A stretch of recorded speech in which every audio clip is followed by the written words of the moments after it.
Hello student, चलिए आज class 12 का बायोलॉजी चैप्टर नंबर 3 पढ़े थे, उसके आगे का क्वेश्चन आज करते हैं। अर्थात कहने का मतलब वो पार्ट 1 में हम लोग 15 क्वेश्चन कर चुके थे। आज पार्ट 2 में 16 नंबर क्वेश्चन से करेंगे। 16 नंबर क्वेश्चन क्या कर रहा है देखिएगा।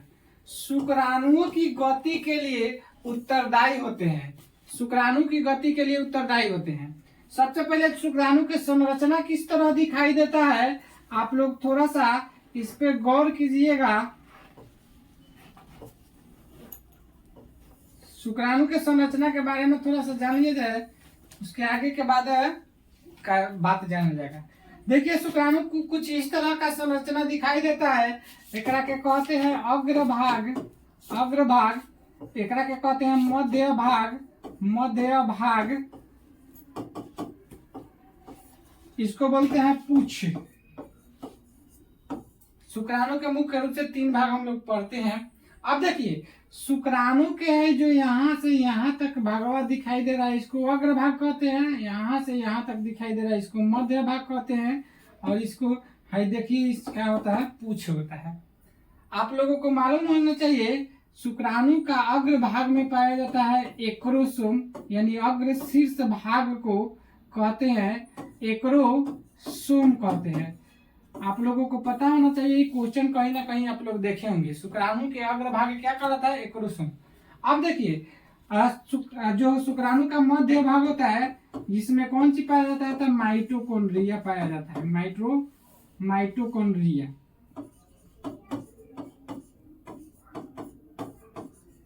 ये आप लोगों को मालूम होना चाहिए। अगर क्वेश्चन पूछे कि शुक्राणु के अग्रभाग को क्या कहते हैं, तो एक्रोसोम। शुक्राणु के मध्य भाग में पाया जाता है तो माइटोकॉन्ड्रिया। तो यही कह रहा है ना कि जब शुक्राणु का भाग हो गया, यानी शुक्राणु हो गया, तो इसको अगर मान लो कि गति करता है, तो इसके लिए जो होता है, क्या चीज पाया जाता है, यही क्वेश्चन पूछ रहा है। तो क्वेश्चन में ऑप्शन सुनिएगा। देखिए, कह रहा है basal body, cilia, flagella, nucleosome कह रहा है। ऑप्शन आपको दिखाई दे रहा होगा। जो इसका सही आंसर आपको हो जाएगा फ्लैजिला हो जाएगा। 16 का ऑप्शन नंबर सी सही आंसर हो जाएगा। इससे हम अभी बहुत सारा क्वेश्चन बता चुके हैं। जैसे शुक्राणु का अग्रभाग एक्रोसोम, शुक्राणु के मध्य भाग में माइटोकॉन्ड्रिया पाया जाता है। और यहाँ पे देख रहे हैं, शुक्राणु की गति के लिए क्या होता है, फ्लैजिला होता है। शुक्राणु पता होना चाहिए कि यही जो होता है नर युग्मक होता है। क्या होता है, नर युग्मक होता है। ये भी एक क्वेश्चन बन गया आप लोगों को। उम्मीद है कि इस चीज को आप लोग समझ पाए होंगे। इस वीडियो को ज्यादा से ज्यादा शेयर कीजिएगा, और हमारे चैनल पे है तो चैनल को थोड़ा सब्सक्राइब कर लीजिएगा। चलिए अगले क्वेश्चन की तरफ चलते हैं। अगला क्वेश्चन क्या कर रहा है, यहाँ पे दिखाई दे रहा होगा आप लोगों को, प्रति आर्तव चक्र अनुसर्ग के समय कितने अंडाणु मोचित होते हैं। पता होना चाहिए आप लोगों को।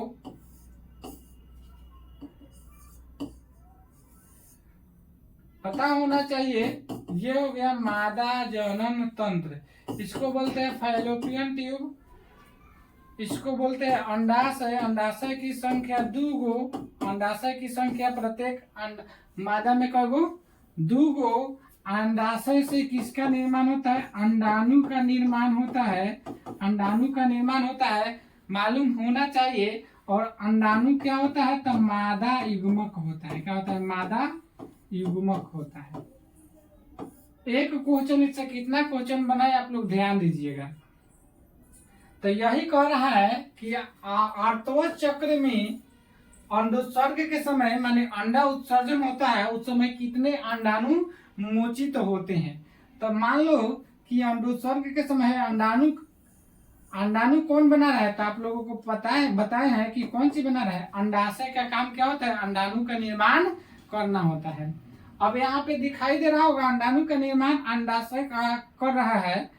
तो हर एक आर्तव चक्र में अंडाणु मोचित होता है। यही क्वेश्चन पूछा है। क्वेश्चन सुनिए, ऑप्शन 4, 3, 2, 1 कह रहा है। तो इसका जो सही आंसर हो जाएगा ऑप्शन नंबर डी हो जाएगा, अर्थात इसका 1 आंसर हो जाएगा। ठीक है। तो तो आप लोगों को दिखाई दे रहा होगा अंडाणु। अंडाणु कहाँ से निकलता है? तो अंडाशय से। अंडाशय से प्रत्येक आर्तव चक्र में एक अंडाणु मोचित होता है, एक अंडाणु मोचित होता है। और यहाँ आके यहाँ आप लोगों को दर्शाए हैं कि यहाँ से यहाँ, यहाँ से यहाँ, अर्थात जाके फैलोपियन नलिका में आता है।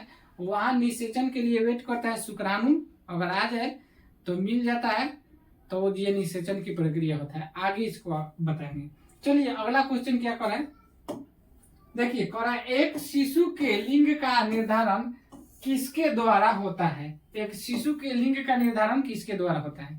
अगर आप लोगों को आंसर पता होगा तो आप लोग एक बार हैंग लिख दीजिएगा, जैसे कि 18 का जो भी आंसर होगा आप लोग लिख सकते हैं। पहले मेरा जो है आंसर बताने से पहले आप लोग आंसर दे सकते हैं, ठीक है।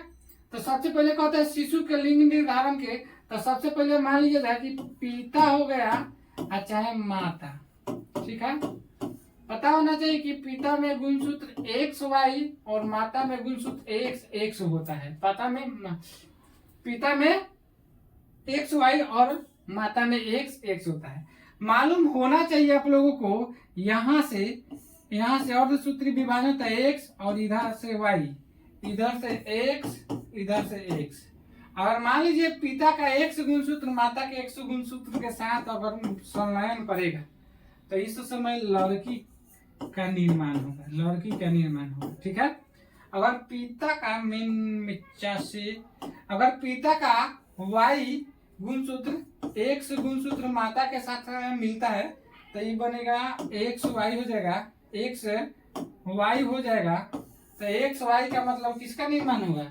लड़का का निर्माण होगा। किसका निर्माण होगा? लड़का का निर्माण होगा। तो मालूम होना चाहिए कि X और Y, X और Y पिता में और माता में X और X, तो दोनों कंडीशन में समान तो XX माता में पाया जा रहा है, पिता में अलग अलग X और Y। तो निर्भर किस पे करता है, माने लड़का हो या लड़की हो ना, उसके पिता पर निर्भर करता है। तो वही करा लिंग निर्धारण। तो लिंग निर्धारण जो होता है X और Y किस पे रहता है? पिता पे रहता है। तो निर्भर किस पे करता है? पिता पर। ऑप्शन सुनिए, माता, पिता, बहन, भाई। तो ऑप्शन नंबर इसका बी आंसर हो जाएगा। इसका आंसर क्या हो जाएगा? पिता हो जाएगा। चलिए अगला क्वेश्चन, उम्मीद है कि 19 नंबर क्वेश्चन देखते हैं कि 19 नंबर क्वेश्चन क्या कह रहा है। देखिए प्रोजेस्टेरोन हार्मोन का स्रावन निम्न में से किससे होता है? ऑप्शन सुनिएगा आप लोग, corpus luteum, corpus callosum, corpus albicans, corpus uteri. थोड़ा सा बताने से पहले आप लोगों को इसका कार्य बता रहे हैं कि प्रोजेस्टेरोन जो होता है, प्रोजेस्टेरोन, देखिए सबसे पहले प्रोजेस्टेरोन जो होता है गर्भाशय के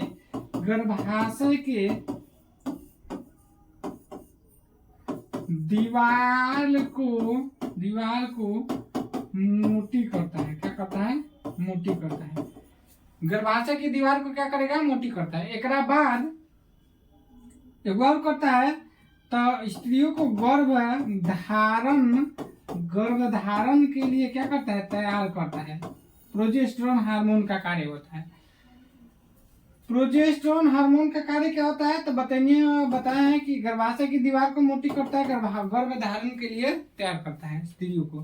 तो क्वेश्चन के अनुसार कह रहा है कि प्रोजेस्टेरोन हार्मोन का स्रावन कहाँ से होता है? स्रावन जो होता है कार्पस ल्यूटियम से होता है, अर्थात इसका आंसर हो जाएगा ऑप्शन नंबर बी आंसर हो जाएगा। ए आंसर हो जाएगा, option number A corpus luteum. चलिए अगला क्वेश्चन क्या कर रहा है, अगला क्वेश्चन देख लेते हैं। क्वेश्चन देखिए, 8 से 16 कोरक खंडों वाले भ्रूण को कहते हैं। अब देखिए यहाँ पे 8 से, थोड़ा बॉल बुता होगा, अब यहां से दिखाई दे रहा होगा, यहां से आप लोगों को दिखाई दे रहा होगा कि अब देखिए यहां से मान लीजिए कि अंडाशय अंडाशय अभी थोड़ा देर पहले बताए हैं, अंडाशय किसका निर्माण करता है? अंडाणु का निर्माण करता है, अंडाणु का निर्माण करता है। ठीक है, थोड़ा सा इसको हम कलम को पातर कर लेते हैं। अंडाणु का निर्माण करेगा तो एक वो अंडाणु आता है, कहाँ आएगा? फैलोपियन नलिका में। कहाँ आता है? फैलोपियन नलिका में एक अंडाणु आता है। ठीक है, अगर यहाँ से शुक्राणु प्रवेश किया तो आके इसको बोलते हैं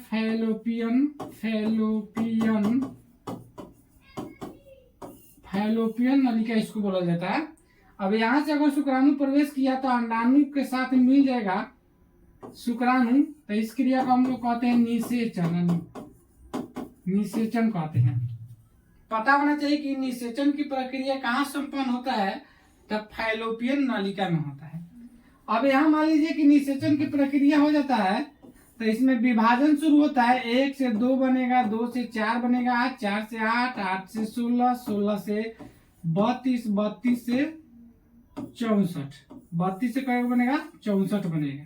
ठीक है, अब ये क्या करता है कि विभाजन होते रहता है और 64 होगा तो गर्भाशय के आंतरिक दीवार में आके चिपक जाता है। तो यही क्वेश्चन क्या कह रहा है कि 8 से 16 कोरक खंडों वाले भ्रूण को क्या कहते हैं? 8 से 16 कोरक खंड वाले भ्रूण को क्या कहते हैं? ऑप्शन सुनिए, ब्लास्टुला, मोरूला, कोरक पुटी, इनमें से कोई नहीं। इनमें से कोई नहीं, ऑप्शन दिखाई दे रहा होगा, इसका आंसर हो जाएगा मोरूला होगा। क्या हो जाएगा आंसर इसका? क्या हो जाएगा? मोरूला हो जाएगा। ऑप्शन नंबर क्या हो जाएगा? बी इसका आंसर हो जाएगा। चलिए, उम्मीद है कि चीज को समझ पाए होंगे। कह रहे हैं मादा में पाई जाने वाली क्लाइटोरिस का संजात अंग है। संजात अंग है, ऑप्शन सुनिए, प्रोस्टेट ग्रंथि, वृषण, शीशन और क्या कर रहा है? अधिवृषण। क्या कर रहा है? अधिवृषण कह रहा है। तो इसका जो सही आंसर हो जाएगा ऑप्शन नंबर सी हो जाएगा। अर्थात कहे का मतलब हो जाएगा 21 का ऑप्शन नंबर सी, शीशन इसका आंसर हो जाएगा। उम्मीद है कि इस चीज को आप लोग समझ पा रहे होंगे। चलिए, वीडियो को ज्यादा से ज्यादा शेयर कीजिए। नए हैं हमारे चैनल पर, नए तो चैनल को सब्सक्राइब कीजिए। चलिए, 21 नंबर का दूसरी क्वेश्चन आ गया। क्वेश्चन 22 देखते हैं। देखिए, कह रहा है तरुणावस्था में पहली बार रजोस्राव जी हो जाएगा। रजोस्राव कहलाता है, मैंने कह रहा है कि तरुणावस्था में पहली बार रजोस्राव क्या कहलाता है? तो यही कह रहा है। ऑप्शन देखिए, कामोन्माद, रजोदर्शन, रजोनिवृत्ति और क्या कह रहा है? इनमें से कोई नहीं। तो पता होना चाहिए कि पहली बार जब रजोस्राव होता है तो इस क्रिया को कहते हैं रजोदर्शन कहते हैं। क्या कहते हैं? रजोदर्शन। अर्थात इसका आंसर हो जाएगा ऑप्शन नंबर बी हो जाएगा, रजोदर्शन। कहल जाए अंतिम बार पूछेगा, खाली अंतिम बार यानी समाप्त के पूछेगा तो उसको कहते हैं रजोनिवृत्ति। क्या कहते हैं? रजोनिवृत्ति कहते हैं। चलिए, अगला क्वेश्चन देखते हैं। स्तनधारियों में निषेचन कहाँ होता है? एकदम बीबीआई क्वेश्चन अभी थोड़ा देर पहले बताए हैं। स्तनधारियों में निषेचन कहाँ होता है? थोड़ा सा एक बार और बता देते हैं क्या लागल है। यहाँ अंडाशय अंडाणु का निर्माण किया, फटाक देखा, फटाक देखा, फटाक देखा, यहाँ पे आके दिखाई दे रहा, हाँ दिखाई दे रहा है। चलिए, यहाँ पे आ गया अंडाणु, अंडाणु आ गया, इस अंडाशय से निकल करके अंडाणु आया और अंडाणु कहाँ आता है? तो फैलोपियन नलिका में आता है। कहाँ आता है? फैलोपियन नलिका में। और इसका निषेचन की अब इधर से क्या हो जाएगा? इधर से शुक्राणु जाएगा, शुक्राणु जाएगा और आके अंडाणु से मिल जाता है।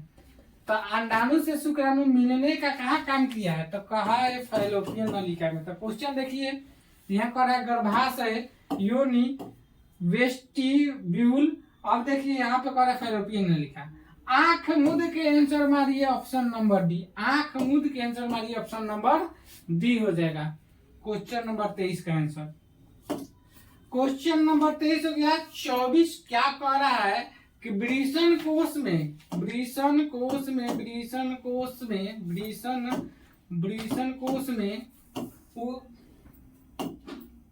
ओहो का हो जाता।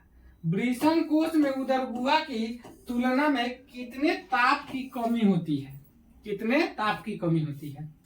अब देखिए, आप लोगों को पता होना चाहिए कि वृषण कोश पुरुषों के जो उदर गुहा के बाहर स्थित होता है, दोनों जंघाओं के बीच एक थैलीनुमा संरचना के रूप में स्थित होता है।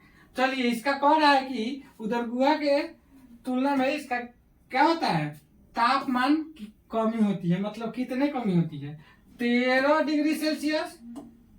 13 डिग्री सेल्सियस। एक बात कह रहा है 6 डिग्री सेल्सियस, 5 डिग्री सेल्सियस, 2 से 2.5 डिग्री सेल्सियस। पता होना चाहिए। इसका आंसर हो जाएगा 2 से 2.5, अर्थात ऑप्शन नंबर इसका डी आंसर हो जाएगा। जल्दी फटाफट वीडियो को शेयर कीजिए मर्दवा आप लोग। स्तनधारियों में निषेचन से स्तनधारियों में नर हार्मोन की उत्पत्ति होती है। स्तनधारियों में नर हार्मोन की उत्पत्ति होती है। अब एक बतावे से पहले एगो चित्र, 1 मिनट तो बड़का गेल।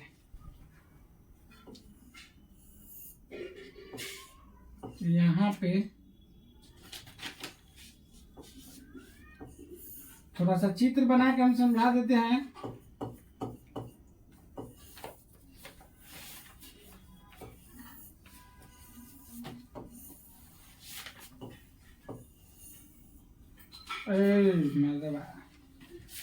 कितना बड़का बन गई हो नली।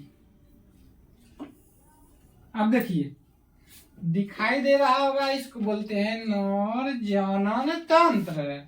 इसका नाम है वृषण। अब देखिए, हकर नाम बा मूत्र मार्ग,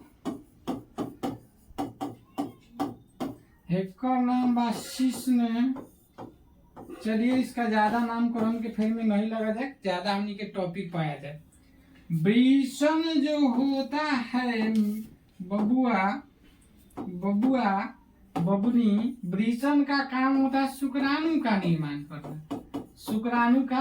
निर्माण करना। वृषण का काम होता है शुक्राणु का निर्माण करना। शुक्राणु होता है नर युग्मक होता है। साथ ही साथ क्या होता है, हार्मोन के भी उत्पत्ति करता है। क्या करता है, हार्मोन के भी उत्पत्ति करता है। तो यहाँ पे आप लोगों को दिखाई दे रहा होगा कि वृषण का काम क्या कर ले, शुक्राणु का निर्माण किया। नर युग्मक होता है शुक्राणु, और साथ ही किसका निर्माण करता है, हार्मोन। तो यहाँ पे नर हार्मोन के पूछले है। तो ये जो ऑप्शन सुनिए, वृषण में, वृक में, फेफड़ा में, यकृत में। आंख मुदिए, टनक देखा मारिए किस पे, ऑप्शन नंबर ए पर। ऑप्शन नंबर ए इसका आंसर हो जाएगा।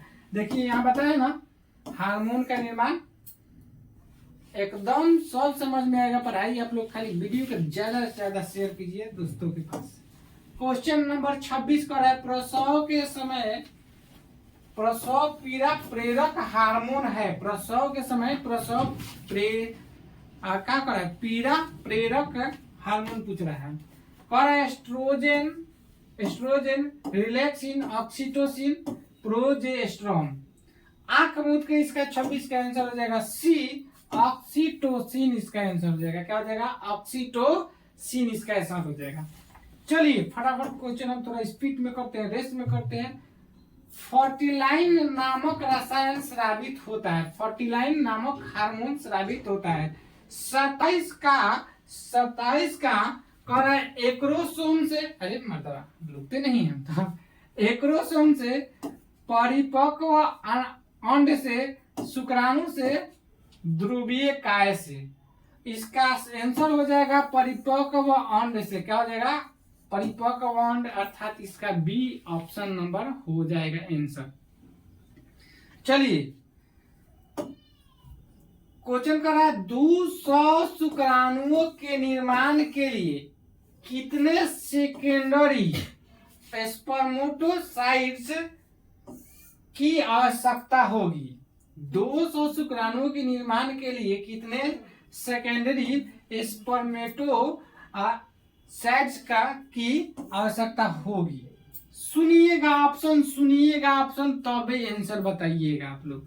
कह रहा है 28 का 100 250 और क्या कह रहा है 20 कह रहा है। आप लोग देखे होंगे इसका 200 शुक्राणु का निर्माण 28 का आंसर जो हो जाएगा आपका ऑप्शन नंबर ए हो जाएगा। क्या हो जाएगा ऑप्शन नंबर ए अर्थात 100 हो जाएगा। ठीक है, ईमानदारी पूर्वक आप लोग वीडियो शेयर कीजिए फटाफट, माइक चल रहा है ना भाई।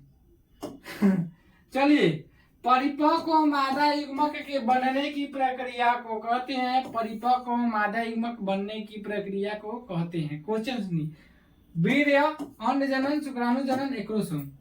पहले परिपक्व मादा युग्मक को हम लोग कहते हैं अंडाणु। मादा युग्मक को अंडाणु कहते हैं। अंडाणु का निर्माण होता है अंडाशय में। अंडाणु का निर्माण होता है अंडाशय में। यही कह रहा है कि अंडाणु बनने की प्रक्रिया, अंडाणु माने युग्मक बनने की प्रक्रिया तो अंडाशय अंडाणु में ही होता है मादा युग्मक। कहते मादा युग्मक बनने की प्रक्रिया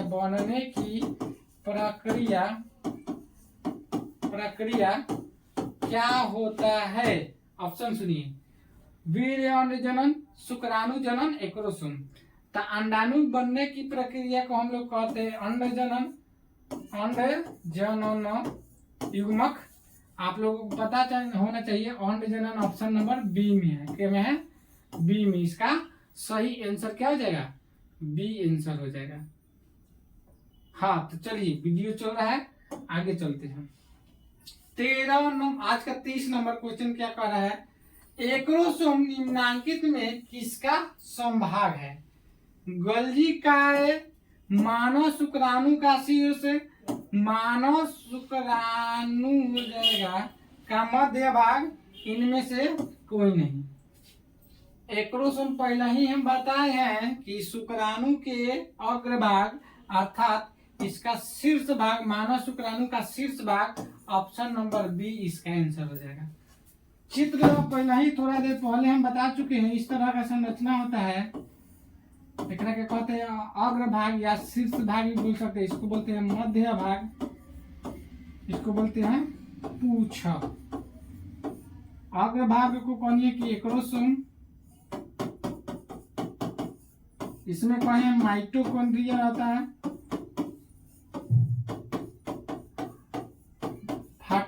फटाफट आप लोग देख लीजिए और फटाफट वीडियो शेयर कीजिए। ठीक है, आज 30 क्वेश्चन हो गया, यानी चैप्टर 16। अगले दिन एक अगला वाला चैप्टर पढ़ेंगे। तो इस वीडियो को आप लोग ज्यादा से ज्यादा शेयर कीजिए और ध्यान रहे कि आप लोग इसको लिखत चलिए क्वेश्चन को। अगर वीडियो देख कर नहीं लिख पा रहे हैं तो बताइए, हम आपको पीडीएफ देंगे फ्री में, कोनो पैसा नहीं लेंगे। ऑफलाइन बैच में मेरा क्रैश कोर्स शुरू हो चुका है आज से।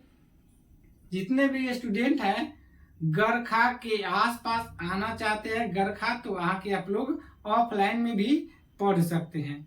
चलिए आज के लिए इतना ही, मिलते हैं अगले वीडियो में। दबा के तब तक शेयर कीजिए। Tata bye bye.